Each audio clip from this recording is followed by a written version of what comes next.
Bonjour à tous, merci de partout où vous êtes en train de nous suivre. Bienvenue dans votre magazine Impact de la Parole. Mon invité, c'est l'apôtre Josué Nawezi. Avec lui, on va parler de la force de croyance. Apôtre, bonjour. Bonjour, merci madame. Bienvenue une fois de plus. Merci beaucoup. D'accord, apôtre. Nous allons parler de la force de croyance. C'est quoi la croyance? Tel que le mot le dit, croyance. Quand on dit croyance, nous voyons c'est croire à quelque chose.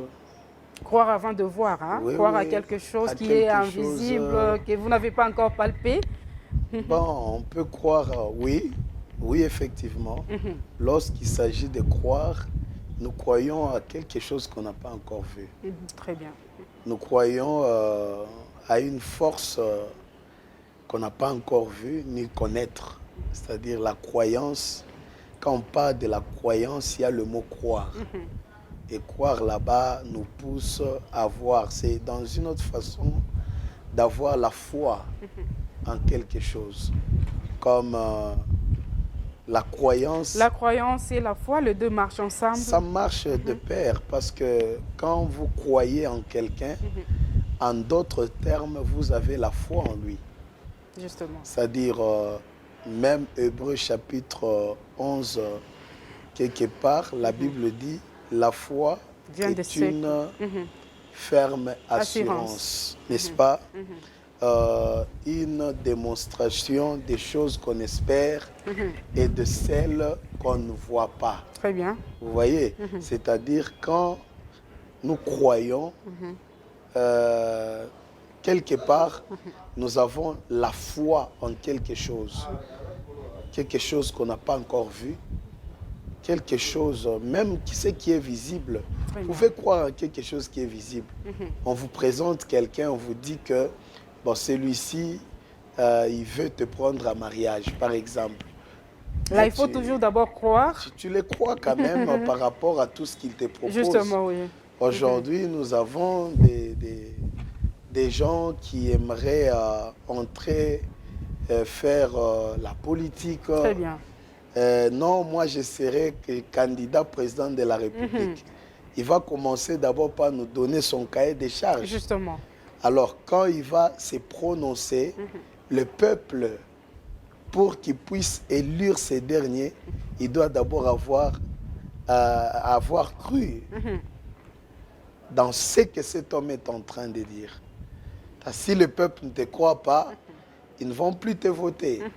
Si le peuple ne te croit pas, même toi, un homme de Dieu, dans ton église, quand le peuple que tu diriges ne te croit pas, ce peuple-là seront loin de Dieu et ils ne peuvent jamais vivre la main de Dieu dans leur vie parce qu'ils ont un dirigeant en qui ils ne croient pas. Voilà. Vous comprenez? Parce que croire, c'est déjà un pas vers l'univers, vers le monde de miracles. Vous comprenez? Si quelqu'un ne croit pas, il ne va pas accéder à un certain niveau de confiance, de croire en Dieu. Il ne peut pas avoir confiance en Dieu. Il ne peut pas avoir confiance dans son pasteur ni dans les hommes politiques.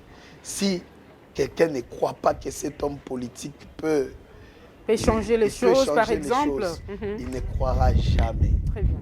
Si un fidèle ne croit pas que cet homme de Dieu ici, il peut opérer un miracle. Si cet homme de Dieu ici, est-ce qu'il est réellement homme de Dieu? Lorsqu'il y a le doute qui intervient là-dessus, sur l'étiquette d'un serviteur de Dieu, lorsque la personne ne croit pas en lui, c'est-à-dire il n'y a pas de confiance qu'on peut donner à cet homme de Dieu et rien ne peut se passer, rien ne peut se faire.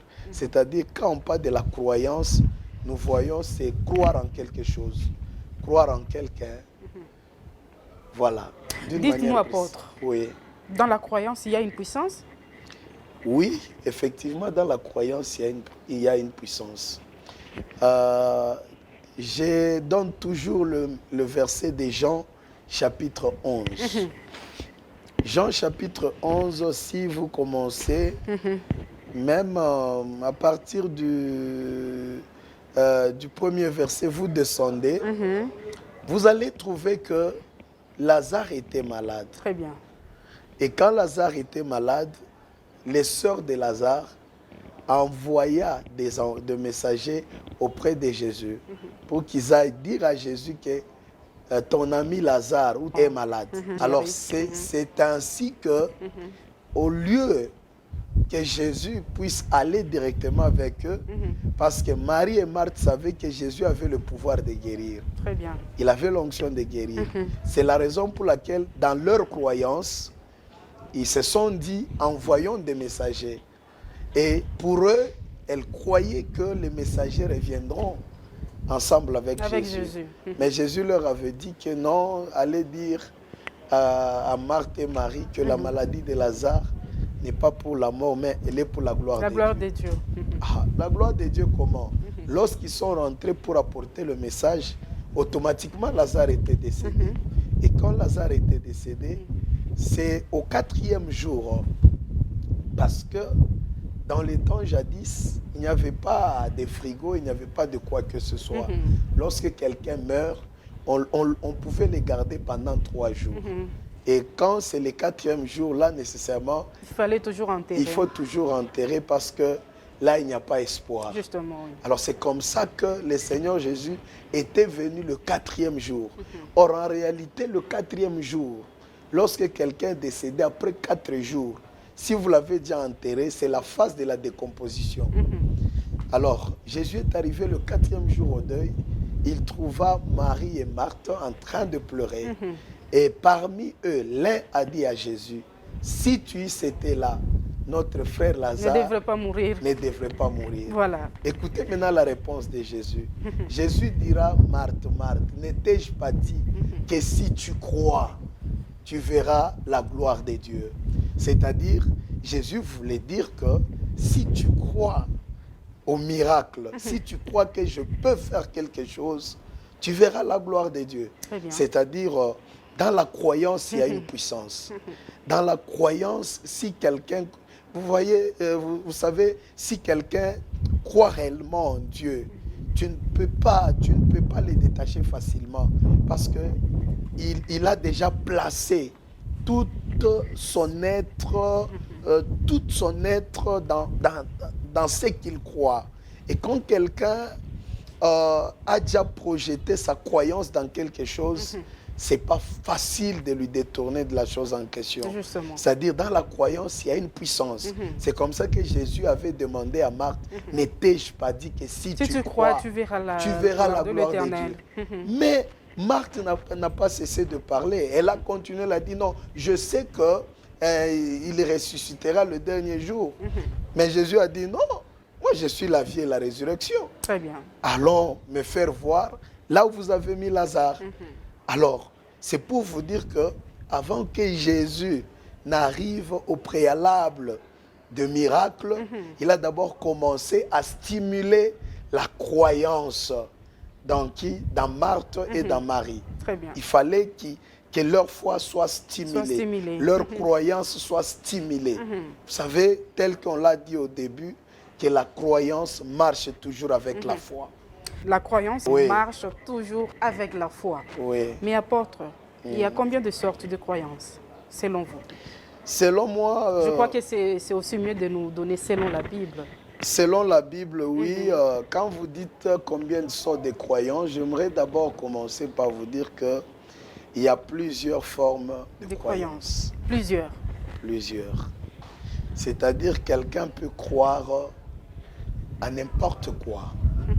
Il peut croire, parce que dans l'optique où nous sommes en train de parler, nous parlons de croyances dans la divinité. Dans la divinité, bien sûr. Vous comprenez? Et il n'y a pas seulement une seule divinité qui est Christ, dans lequel les hommes croient. Très bien. Les hommes croient dans plusieurs divinités, dans plusieurs dieux. Il y a plusieurs croyances. Ça revient à l'appréciation de la personne qui croit. Un jour, Jésus, avant d'être enlevé vers le ciel, il était avec ses disciples après sa résurrection. Jésus leur avait dit, il leur avait dit ceci, allez partout dans le monde, je crois bien, et non, c'était avant sa mort. Jésus était avec ses disciples, il leur avait dit, allez partout dans le monde et prêchez la bonne nouvelle. Très bien. À tous ceux-là qui croira, il sera sauvé. À ceux-là qui ne croira pas, il sera condamné. Condamné. Vous comprenez? C'est-à-dire, Christ a dit de prêcher l'évangile pour que le monde croie. Soit sauvé aussi. Qu'il croie. Qu'il croie d'abord dans l'évangile. Parce que si le monde croyait dans l'évangile, ils seront sauvés. Parce que l'évangile témoigne de Christ. Tout l'évangile parle de Christ. Tout l'évangile témoigne des œuvres de Christ. C'est comme ça que Christ avait demandé que les disciples puissent aller partout dans le monde et qu'ils aillent prêcher quoi? La bonne nouvelle. Qu'ils aillent prêcher la bonne nouvelle. Et tout celui qui croira, le problème c'est de croire. Tout celui qui croira, il sera sauvé. Celui qui ne croira pas, il sera condamné. Il demandait aux disciples de convaincre les gens qui recevront l'évangile de croire à son nom pour être sauvés. Mais il y a plusieurs croyances. Quelqu'un peut croire dans le maraboutisme, quelqu'un peut croire dans le franc-maçon, quelqu'un peut croire dans les sciences occultes, quelqu'un peut croire dans la magie. C'est-à-dire il y a plusieurs formes de croyances. Ah, c'est un peu ça. À quoi est-ce que, apôtre, nous devons baser notre croyance? Nous chrétiens. Vraiment, oui, nous chrétiens, bien sûr. Parce que nous chrétiens, nous devons baser notre croyance sur Jésus. Très bien. Nous devons croire à cet homme-là, cet homme de Galilée. Très bien. Les dons par excellence de notre Dieu. Très intéressant. Vous comprenez un peu? Nous devons croire à cet homme, le sauveur de l'humanité. Le sacrifice des substituts. Nous devons croire en lui. Nous devons croire. Parce que si vous ne croyez pas en Christ, selon la Bible, la parole de Dieu dit, il n'y a point de salut en aucun autre nom. Sans Jésus. Si ce n'est que dans le nom de qui? De Jésus. C'est-à-dire le salut est seulement au nom de Jésus. Tous ceux-là qui croient dans des sectes, dans des loges, dans le mysticisme, dans la sorcellerie, c'est-à-dire ils sont destinés à quoi? À la perdition. Très bien. À la perdition. Ils sont destinés à la perdition. Qu'ils le veuillent ou pas. Qu'ils le veuillent pas. C'est-à-dire la seule croyance qui peut nous amener à la vie éternelle, au salut, c'est la croyance en Jésus-Christ. La croyance en Jésus-Christ, fidèle abonné, nous sommes déjà en train de chuter. Apôtre, comment un chrétien peut développer sa croyance, sa qualité de croyance? Un chrétien, comment un chrétien peut développer sa qualité de croyance? Pour développer, c'est très simple, sa qualité de croyance. Allez-y. Vous savez, un jour, lorsque Dieu appela Josué pour qu'il prenne les enfants d'Israël à la place de Moïse, son père spirituel, et amener les enfants d'Israël dans la terre promise, Dieu avait dit à Josué, ne crains point. Très bien. Et il lui a dit encore, ne crains point, fortifie-toi seulement, aie bon courage. En agissant fidèlement, selon toute la loi que Moïse, mon serviteur, t'a prescrite. Il ne faut pas t'en détourner ni à gauche, ni à droite. Tu comprends un peu? Médite ces livres de la loi jour et nuit. C'est alors que tu auras du succès. C'est alors que tu réussiras dans tout ce que tu entreprendras. Très bien. Vous comprenez? Dieu a donné à Josué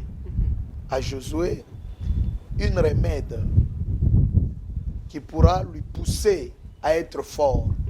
Et ce remède-là, c'est le livre de la loi.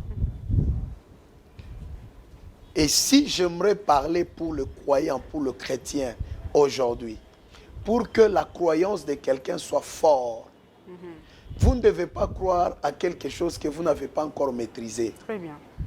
Pour croire à quelque chose, il faut maîtriser la chose en quoi vous croyez. Il faut maîtriser la divinité en quoi vous croyez. Vous ne devez pas croire sans pour autant maîtriser si c'est la divinité ou c'est la chose en quoi vous croyez. Vous comprenez? Vous devez d'abord maîtriser la chose en quoi vous croyez. Et pour, selon votre question, la question était pour... comment un chrétien peut développer sa qualité de sa croyance. Pour développer ta qualité de croyance, sois un homme qui médite la parole. Très bien. Parce que si vous croyez en Christ, prenez votre temps de méditer la parole jour de et Christ. nuit, vraiment. Oui, il faut méditer la parole de Dieu. Parce que c'est avec la parole de Dieu que votre dimension de croyance va se développer. C'est avec la parole de Dieu que tu vas connaître beaucoup de choses à ce qui concerne Dieu. Vous comprenez? En ce qui concerne notre Créateur. Mais si tu n'as pas la connaissance de la parole de Dieu, ta croyance va faner. Ta croyance ne va pas se développer. Ta croyance ne va pas aller loin. C'est comme ça. Même les occultistes, on les enseigne. On les enseigne. Pourquoi on les enseigne? C'est pour qu'ils continuent toujours à rester fidèles dans leur croyance. Voilà. Mais quand vous n'avez pas des bons enseignements, quand on ne vous enseigne pas, vous ne vous laissez pas enseigner, vous allez vous rendre compte que votre croyance va faner. Vous serez un chrétien, sans position. Aujourd'hui, tu es dans les choses de Dieu. Demain, tu abandonnes, tu crois un peu au mysticisme. Demain, tu es chez les maraboutismes. Demain, tu abandonnes, tu reviens encore au christianisme. C'est-à-dire, ta croyance ne sera pas ferme et efficace. C'est pour que la croyance se développe. La croyance surtout en Dieu, en Christ. Nous devons être les personnes, premièrement, qui aiment Dieu, et deuxièmement, qui méditent la parole de Dieu. C'est-à-dire, il ne faut pas méditer la parole de Dieu en partie. Non, il faut méditer toute la parole de Dieu. Il faut accepter à être enseigné à ceux-là qui nous ont précédés, à ceux-là qui sont assis dans les Saintes Écritures, qu'ils t'enseignent pour que ta croyance en Christ puisse se développer. Pour que ta croyance en Christ puisse se développer. Voilà, c'est par ici que nous mettons un point final. Je vous recommande 3 choses. Abonnez-vous massivement, aimez et partagez pour ne rien rater. À très bientôt.